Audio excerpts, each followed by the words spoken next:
It's an honor, and I'm thrilled to be back with the incredible heroes and patriots of the Fraternal Order of Police, an incredible group. So Donald Trump spoke recently to the Fraternal Order of Police. They're a very influential and high-profile police organization, which had previously endorsed Trump, is endorsing him again this year. That is Devlin Barrett. He writes about law enforcement and the Justice Department for The Post. And in his speech to the group on Friday, the former president said a lot of things about how the Democrats basically are enabling, facilitating, encouraging a rise in crime. Over the past 4 years, Kamala Harris and the radical Democrat Party have led a war on law enforcement in America. They're against you so strongly. As a result, families that do everything right and carry this country on their shoulders have watched helplessly as their communities dissolved all around them. He referred to it at one point as Kamala's crime wave. The day I take office is the day that Kamala's crime wave comes to an end. It's a crime wave in our country. We've never seen And that's been pretty typical of how he talks about crime on the campaign trail this year. Recently, Devlin has been working on fact-checking some of Trump's claims about crime in the U.S. Trump has repeatedly said that violent crime is rising and that both Democrats and recent immigrants are responsible. But there was something a little strange about that speech Trump gave to the Fraternal Order of Police. Because at the same time that Trump was talking about, quote-unquote, Kamala's crime wave, this police organization's endorsement of Trump seemed to contradict that there's even a crime wave at all. Even in announcing their endorsement of Trump this year, the FOP acknowledges that crime is falling this year. Their argument is that Trump will help it continue to fall. But the reality is that for the past year and a half, a little more now, crime has been falling.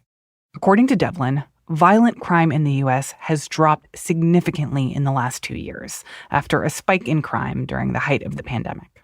So the political rhetoric by Trump about rising crime in most parts of the country is not accurate, but obviously Trump brings a certain, rhetorical, apocalyptic view of things to a lot of his speeches. Mm-hmm. And I think you see crime as just another version of that. From the newsroom of The Washington Post, this is Post Reports. I'm Martine Powers. It's Tuesday, September 10th. Tonight will be the first and likely only debate between Donald Trump and Vice President Kamala Harris. And the issue of crime in America will probably be a central topic. We're going to be watching that debate, and the team here at Post Reports and The Campaign Moment will be working late to get you an episode first thing tomorrow morning, breaking down biggest moments and fact-checking some of the candidates' answers. But given that Trump's bombastic claims about crime are expected to come up, we wanted to take a look today at some of the data behind those claims and have Devlin explain the profound influence that rhetoric around crime has had on the presidential election.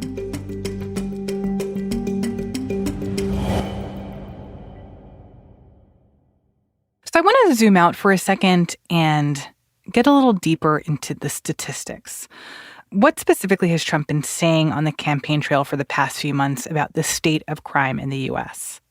He's sort of prone to exaggeration on even his best day. And he likes to talk about how, people can't go out on the street anymore. You can't even go out to a restaurant anymore. But you can't walk across the street to get a loaf of bread. You get shot, you get mugged, you get raped, you get whatever it may be. There's just so much murder and so much violent crime that it's not safe. Cities aren't safe for anyone. So it's that type of rhetoric. Often he combines his discussion of crime with his discussion of illegal immigration and makes the argument that those two things are directly related to each other. We don't want to let people come in who murdered 19 people, and then you hire that person in a plant, and all of a sudden you notice that people are being killed all over town. But overall, his pitch tends to be, whenever he talks about crime, to describe it as rising, describe it as a growing problem, to describe, cities out of control. And in speeches that I've seen Trump give, I find it pretty notable, as you say, when he talks about the role of immigrants in crime, but specifically, like, there are certain examples that he'll bring up again and again of a person who was killed by another person who had immigrated to the U.S. illegally. And, like, why do you think Trump has landed on this rhetoric? And what's the reaction that you see it getting from the people who are at his rallies or who are members of Trump's base? So I've been covering crime for a long time, more than 25 years. And discussion of crime generally, especially public political discussion of crime, is often centered around anecdotes, individual cases, individual horrific crimes, a particular murder, a particular abduction. And that's what people tend to respond to in the political space. Trump is not really different in that sense, but I think the way he is different than a lot of other politicians is, his argument has always been that the country is falling apart and only he can fix it. That's one of his favorite expressions. Nobody knows the system better than me. Which is why I alone can fix it. He applies that to crime as well. He's not tethered to the reality of what crime in the aggregate is doing. And I think he pulls those individual stories, some of which are awful, truly awful crimes, to make his case. Yeah. And I think his appeal there is to sort of, dial up the fear and present himself as the solution. So let's get a little deeper into the actual numbers, because you've said that Trump's statements about crime are not accurate. So what does the actual data tell us? So for the last, like I said, year and a half or so, violent crime has been falling pretty significantly. This year so far, we have about 17% fewer homicides in the United States than at the same point in time last year. Last year, violent crime also fell, homicides also fell. So that is a baseline. Anytime you have a double-digit percentage decrease, I would say that's a significant decrease. The one thing to understand about the last 2-ish years, though, is that in 2020, you saw a really remarkable spike in crime. 2020, remember, obviously was the pandemic, and a lot of crime experts attribute a significant part of that increase to as essentially a side effect of the pandemic and how much city life changed. Yeah, explain that more, because I guess when I hear that, I think, well, we were all just hanging out in our houses.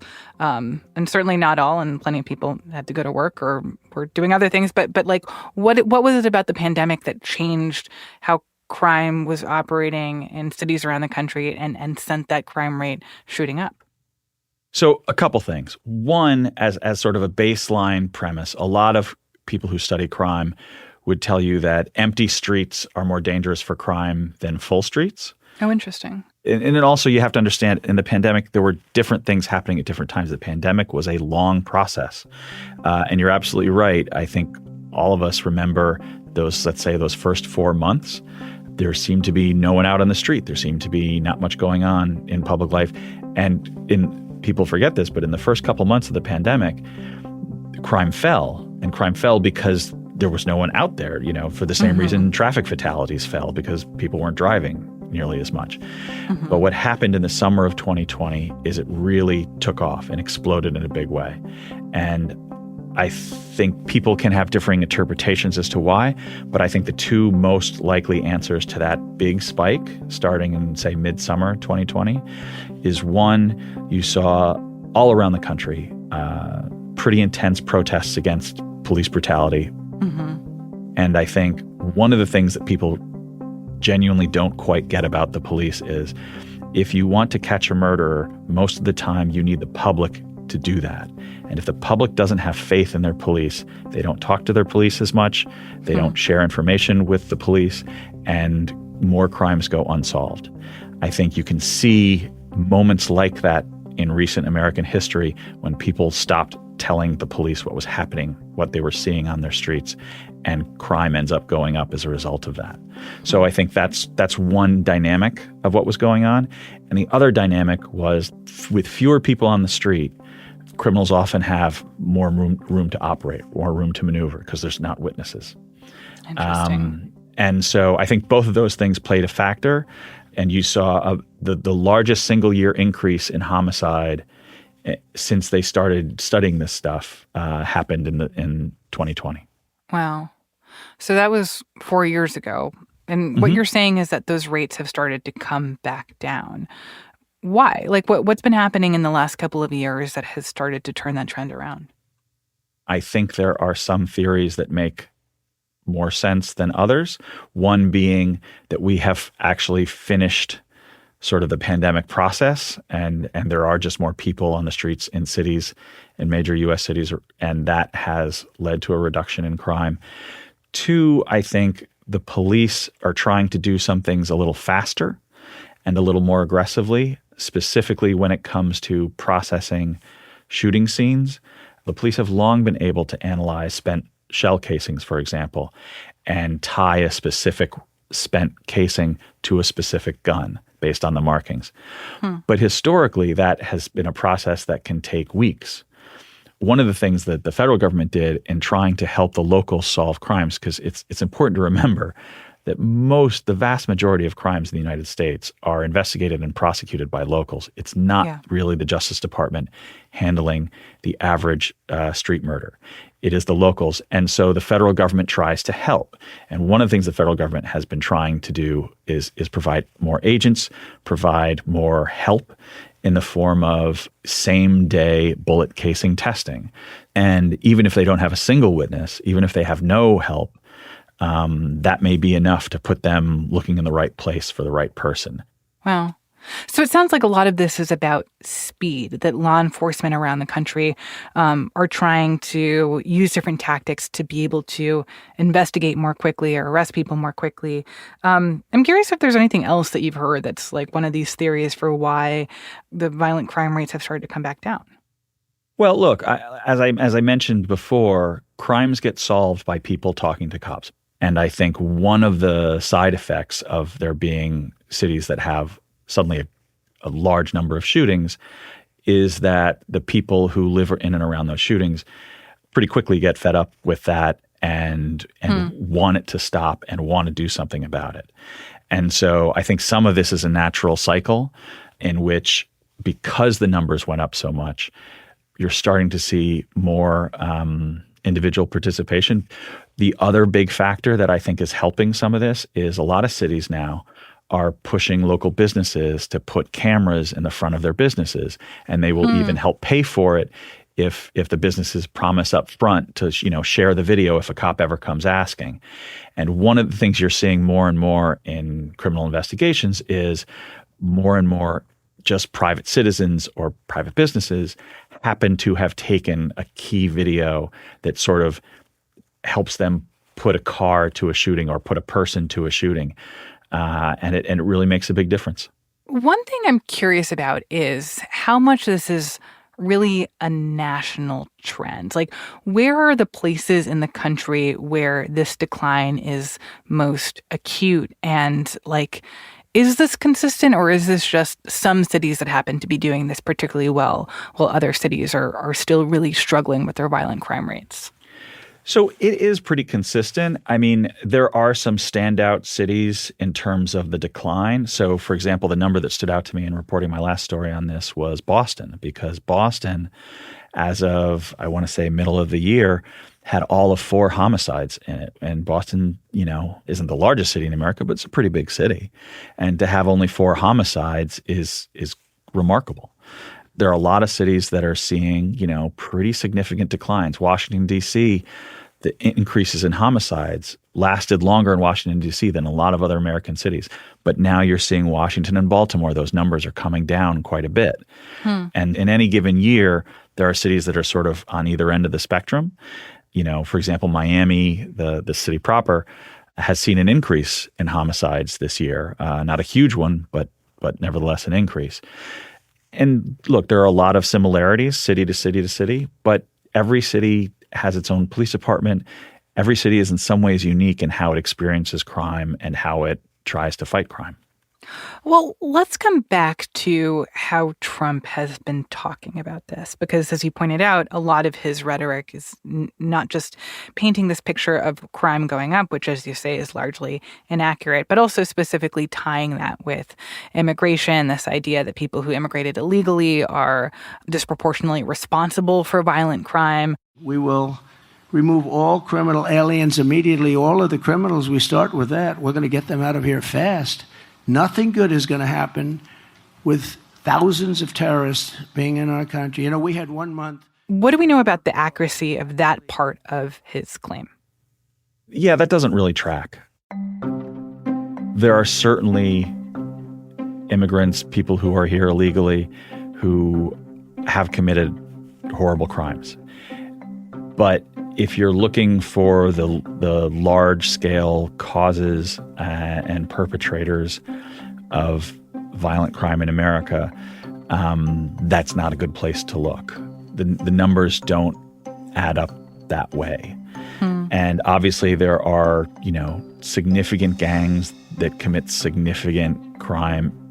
So MS-13 is I think, an obvious example of a street gang that is made up largely of immigrants, some of them undocumented, illegal, and they commit, significant violent crimes in a lot of U.S. cities. But it is if you were to remove MS-13 from existence magically somehow, this country would still have a very significant, number of homicides and violent crimes, and it is in no way a direct correlation. The data just doesn't support that. Do people fact check Trump on that?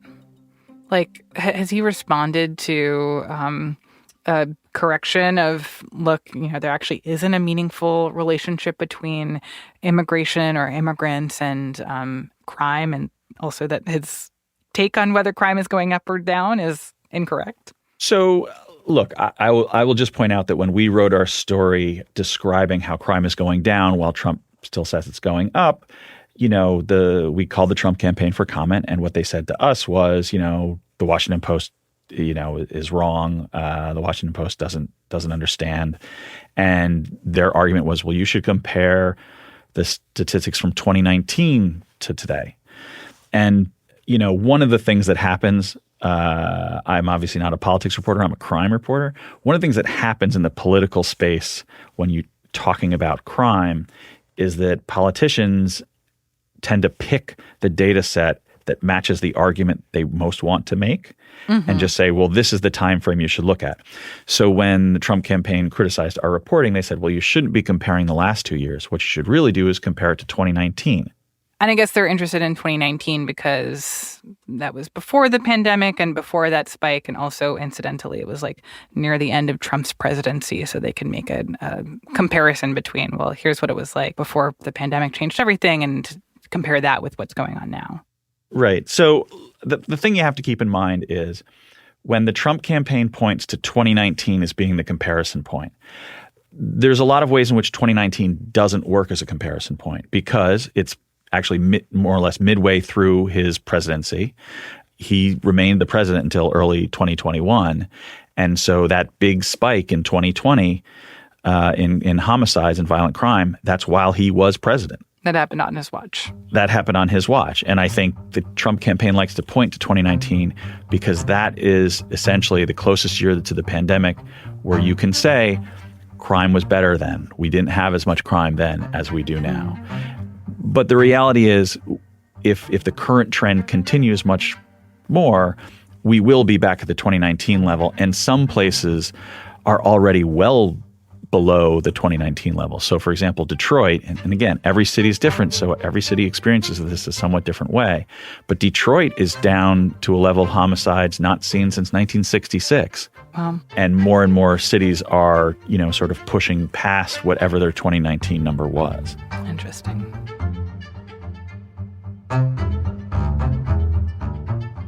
After the break, Devlin explains why, even though crime rates are dropping, many people don't feel more safe. We'll be right back.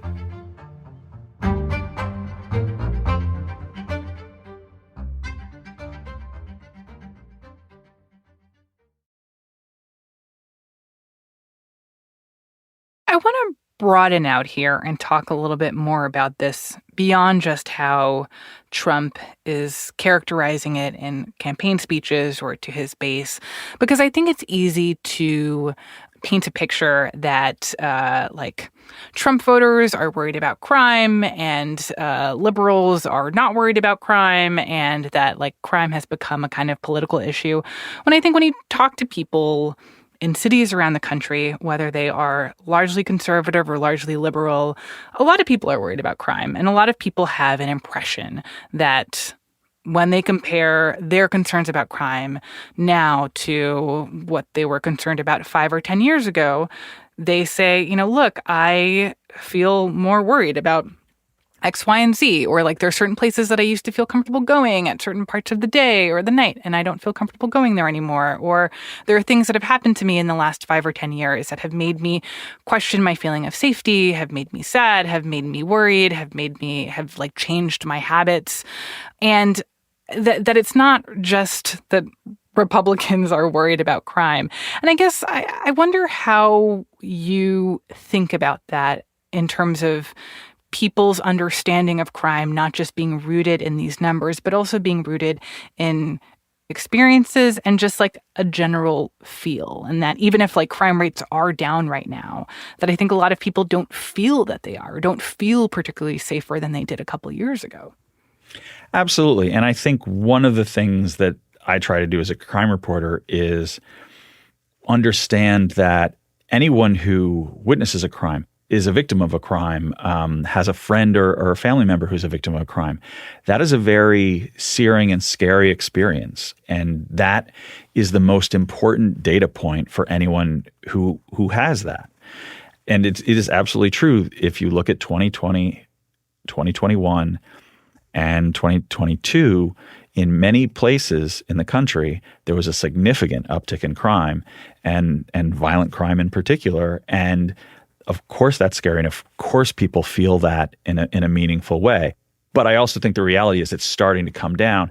And the perception of that, I think, will trail the reality for a while. It's not that people understand automatically the city's numbers have gone down 5%. I feel so much safer.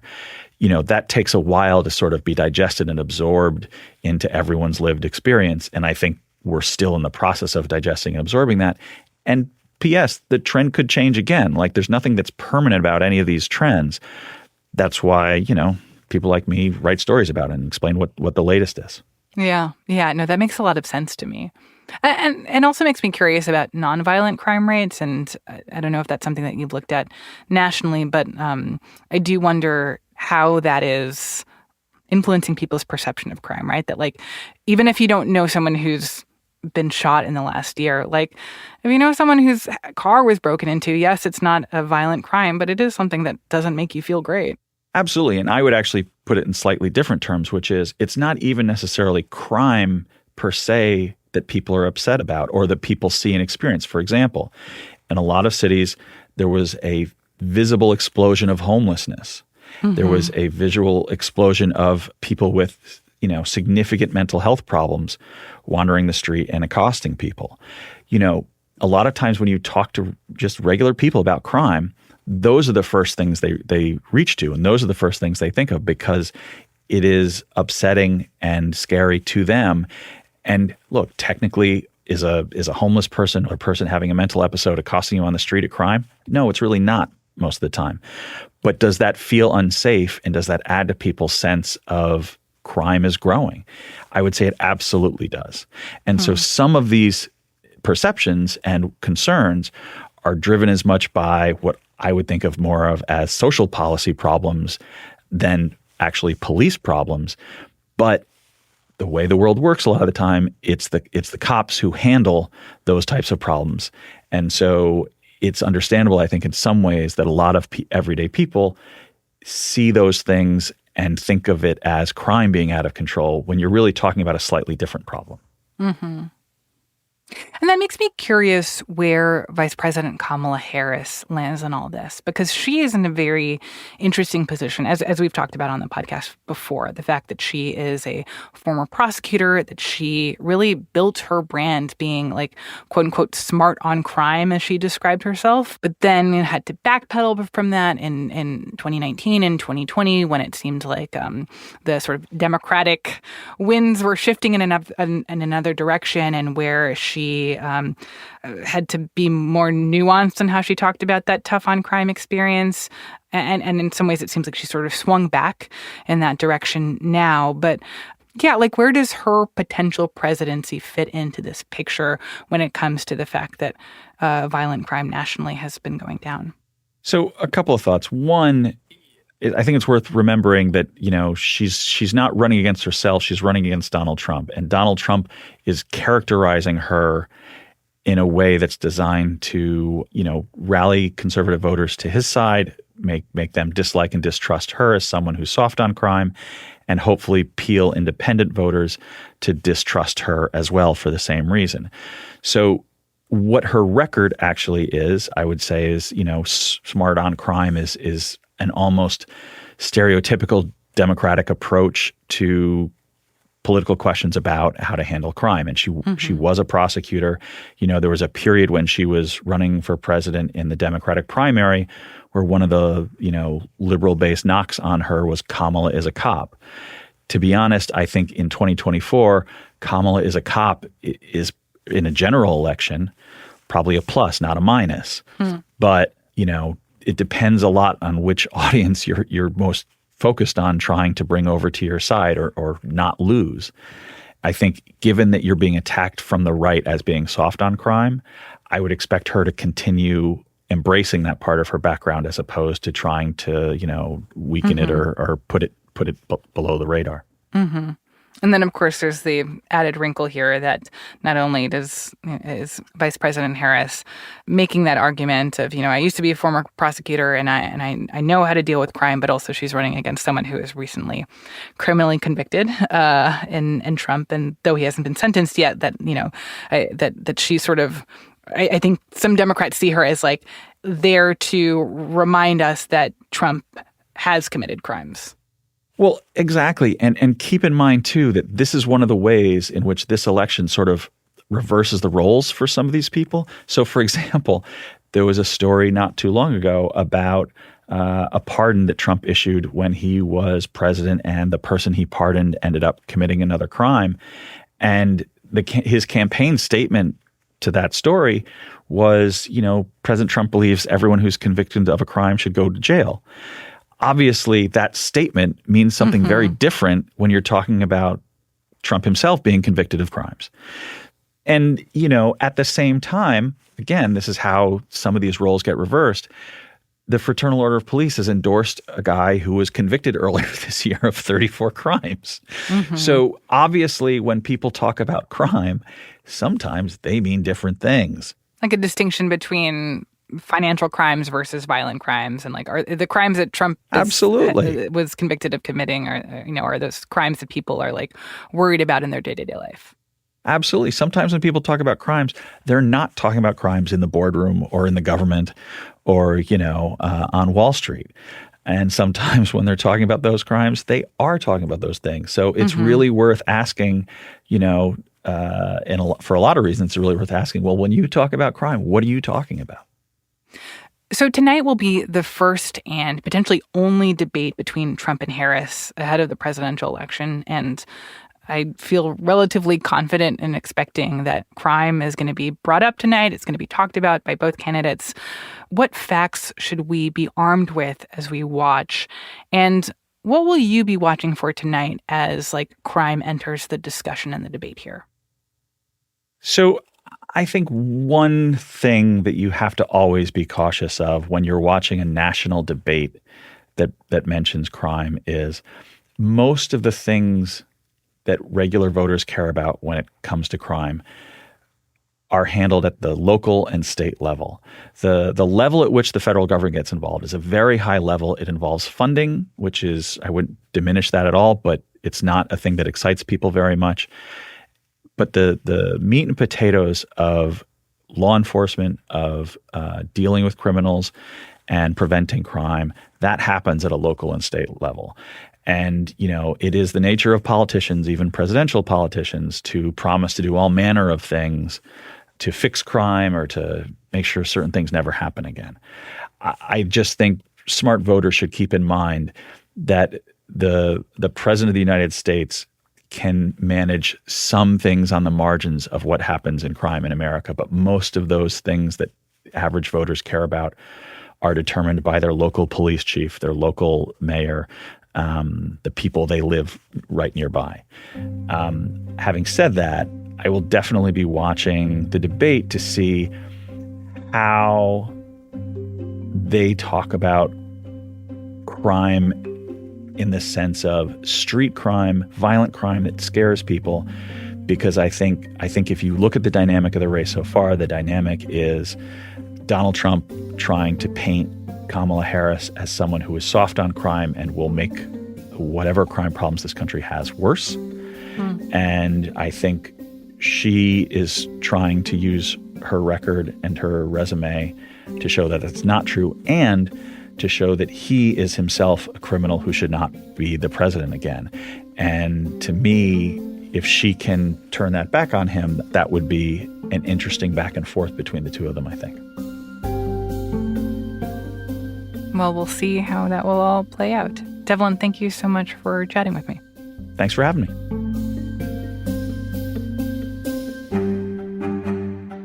Devlin Barrett covers law enforcement and the Justice Department for The Post. Thanks for listening to this story, and don't forget to tune in tonight for the presidential debate. It's hosted by ABC, but you can also watch it live at WashingtonPost.com. Our pre-debate coverage starts at 8 p.m. Eastern, and the debate itself will get rolling at 9 p.m.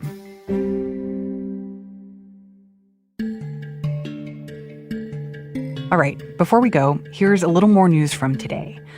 Miami-Dade County Police have released body cam footage of the traffic stop that led to the temporary detainment of star Miami Dolphins wide receiver Tyreek Hill. This all played out on Sunday morning, just hours before the Dolphins' season opener. In the footage, an officer pulls over a car for what we later hear was a speeding violation. Hill is driving, and at one point, the officer tells Hill to roll his window back down. Don't knock on my window like that. Why you have it up? I have to knock to let you know I'm here. That way you can lower it and talk to you. Just get my ticket, bro, so I can go. I'm finna be late, gang. Do what you gotta do. After the officer repeats the request for Hill to roll his window down, the situation gets more tense. Hey, keep your window down. Don't tell me what. Keep your window down. I'm gonna get you out of the car. As a matter of fact, get out of the car. Give me your F. Get out of the car. Give me your F. I'm gonna break that fucking window. Get out of the car. I'm finna get out. Get out of the car right now. We're not playing this game. Get out. Get out. Get out. Get out. Get out. Get out. Get out. What part of blood are you doing this? Police pulled Hill from his car and put him in handcuffs, face down on the street. Hill was ultimately given a citation and released from police custody after about 30 minutes. The head of the police union said Hill was uncooperative during the encounter. Hill has said he was being respectful and he didn't understand why he was being pulled over. The Dolphins released a statement saying that the footage shows that, quote, there are some officers who mistake their responsibility and commitment to serve with misguided power.